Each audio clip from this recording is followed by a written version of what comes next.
नमस्कार, द नगरी न्यूज की खास पेशकश खबर दिन भर में आपका स्वागत है। मैं हूं ललित वर्मा। चलिए रुक करते हैं आज की बड़ी खबरों की ओर। 11 फरवरी को प्रदेश का बजट पेश किया गया और बजट पेश करने के दूसरे दिन एक बार फिर से विपक्ष सरकार को बजट पर जमकर घेरता हुआ नजर आया। तो वहीं आज विधानसभा में राइट टू हेल्थ का मुद्दा छाया रहा। सरकार की ओर से सदन में राइट टू हेल्थ पर पेश किए गए जवाब के बाद विपक्ष की ओर से सरकार को जमकर घेरा गया। नेता प्रतिपक्ष टीकाराम जूली, पीसीसी चीफ गोविंद सिंह डोटासरा और विधायक रवि कांत ने सरकार को जमकर घेरा। डोटासरा ने आरोप लगाया है कि सरकार की मंशा है कि राइट टू हेल्थ नहीं लाया जाएगा। डोटासरा ने आरोप लगाया है कि बीजेपी सरकार निजी अस्पतालों को बढ़ाने के लिए राइट टू हेल्थ को लागू नहीं कर रही है। डोटासरा ने इसको लेकर आंदोलन की चेतावनी भी दे डाली है। तो वहीं निर्दलीय विधायक रविंद्र सिंह भाटी ने दोनों ही पार्टियों को पानी, स्वास्थ्य और खेजड़ी को लेकर नसीहत दे डाली। राजस्थान माध्यमिक शिक्षा बोर्ड की सेकेंडरी और सीनियर सेकेंडरी परीक्षाएं गुरुवार से शुरू हो गई हैं। पहले दिन सेकेंडरी में अंग्रेजी अनिवार्य और सीनियर सेकेंडरी में मनोविज्ञान की परीक्षा का आयोजन हुआ। प्रदेश भर में 6,194 परीक्षा केंद्र बनाए गए हैं। कुल 19,90,057 परीक्षार्थी पंजीकृत हैं, जिसमें से 10,68,109 सेकेंडरी और 9,10,009 सीनियर सेकेंडरी के विद्यार्थी हैं। नकल रोकने के लिए सीसीटीवी निगरानी, उड़न दस्ते और विशेष दल तैनात किए गए हैं। परीक्षा सुबह 8:30 बजे से 11:15 बजे तक होगी। तो वहीं बोर्ड का कंट्रोल रूम 24 घंटे संचालित रहेगा। आईपीएल को लेकर जयपुर में बनी उपापोह की स्थिति अब लगभग समाप्त हो गई है। तय माना जा रहा है कि राजस्थान रॉयल के मैच जयपुर के सवाई मानसिंह स्टेडियम में होंगे, जिसकी आधिकारिक घोषणा जल्द हो सकती है। हालांकि इस बार जयपुर को एक मैच कम मिलेगा और यहां 4 मुकाबले होंगे, जबकि गुवाहाटी में 3 मुकाबले खेले जाएंगे। स्टेडियम में तैयारियां तेज कर दी गई हैं। बीसीसीआई क्यूरेटर तापस चटर्जी के निर्देश पर ग्राउंड्समैन, पिच और आउटफील्ड को दुरुस्त करने में जुटे हैं।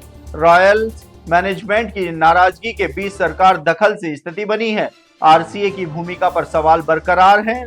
स्टेडियम सुधार पर 16 करोड़ रुपए खर्च होंगे और कमियां आईपीएल से पहले दूर करने का दावा किया जा रहा है। प्रदेश में सर्दी का असर अब कब होने लगा है। दिन और रात के तापमान में तेजी से बढ़ोतरी दर्ज की जा रही है। मौसम विभाग ने अगले 3 दिन मौसम साफ रहने और तापमान में 1 से 2 डिग्री सेल्सियस तक की बढ़ोतरी का अनुमान लगाया है। बुधवार को राज्य के 25 शहरों में न्यूनतम तापमान 10 डिग्री से ऊपर दर्ज हुआ, जिससे रात में ठंड में कमी आई। दिन में 25 से 31 डिग्री तक तापमान पहुंचने और तेज धूप के कारण हल्की गर्मी महसूस होने लगी है।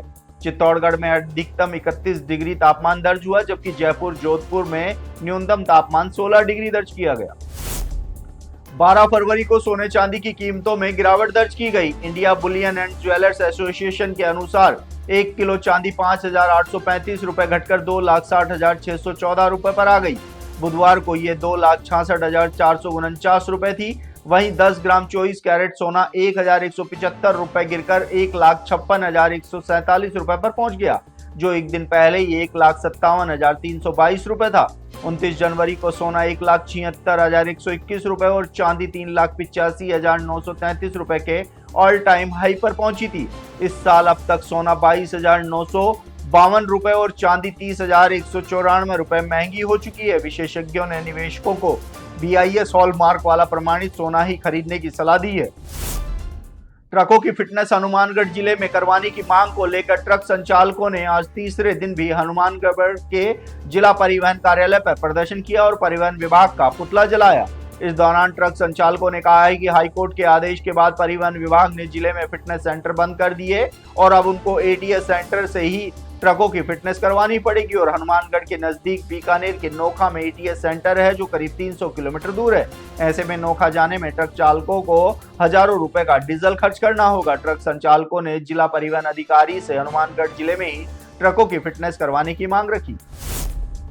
नसीराबाद के निकटवर्ती दांता गांव में जिला कलेक्टर लोक बंधु ने रात्रि चौपाल आयोजित कर ग्रामीणों की समस्याएं सुनी और मौके पर ही समाधान के निर्देश देकर प्रशासनिक सक्रियता दिखाई। चौपाल में ग्रामीणों ने 25 परिवार प्रस्तुत किए। इसमें पाइपलाइन में अवैध कनेक्शन, पानी की टंकी निर्माण हेतु भूमि आवंटन, चारागाह भूमि व आम रास्तों पर अतिक्रमण, फसल खराबे का मुआवजा, वीर घाटी में बलवंता चौराहा तक सड़क सुधार, तालाब ओवरफ्लो से जल भराव, पेयजल व विद्युत संकट जैसी समस्याएं शामिल रही। जिला कलेक्टर ने संबंधित अधिकारियों को त्वरित और प्रभावी निस्तारण के निर्देश दिए तथा सार्वजनिक निर्माण विभाग को सड़क मरम्मत व सुरक्षा शीघ्र सुनिश्चित करने को कहा। इस दौरान उपखंड अधिकारी गरिमा नरोला सहित अन्य अधिकारी मौजूद रहे। ब्यावर अजमेर में नगर परिषद और प्रशासन ने शहर में अवैध अतिक्रमण के खिलाफ सख्त अभियान चलाते हुए चिन्हित 5 स्थानों पर बुलडोजर कार्रवाई की।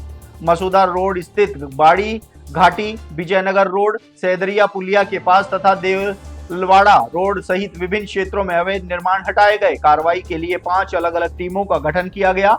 अभियान एसडीएम दिव्यांग सिंह, आयुक्त श्रवण राम चौधरी और सीओ सिटी राजेश कसाना की मौजूदगी में संपन्न हुआ। इस दौरान भारी पुलिस जाब्ता और परिषद कर्मियों की तैनातगी रही। प्रशासन ने अवैध कब्जों के खिलाफ कार्रवाई जारी रखने के संकेत दिए।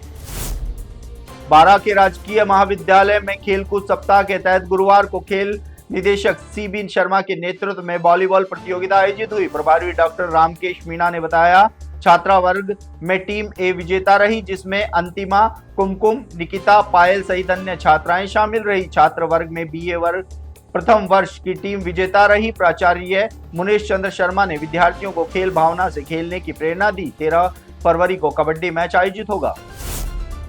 पूर्व राज्य मंत्री राम सिंह राव ने हनुमानगढ़ सर्किट हाउस में आयोजित प्रेस वार्ता में सामाजिक न्याय, पर्यावरण संरक्षण और लोकतांत्रिक मूल्यों की रक्षा को लेकर प्रदेश व्यापी आंदोलन की घोषणा की। उन्होंने कहा है कि उनका संघर्ष किसी व्यक्ति नहीं बल्कि नीतिगत कमियों के खिलाफ है। राव ने घुमंतु, अर्ध घुमंतु और वंश लेखक समाज के लिए स्थायी आवास, पहचान, विशेष छात्रवृत्ति और अलग नीति बनाने की मांग की। मूल ओबीसी के डेटा आधारित पुनर्मूल्यांकन और ईबीसी को पृथक सुरक्षा कर जोड़ दिया। खेजली व अरावली संरक्षण, अवैध खनन पर सख्ती तथा मनरेगा में 200 दिन रोजगार की मांग रखी।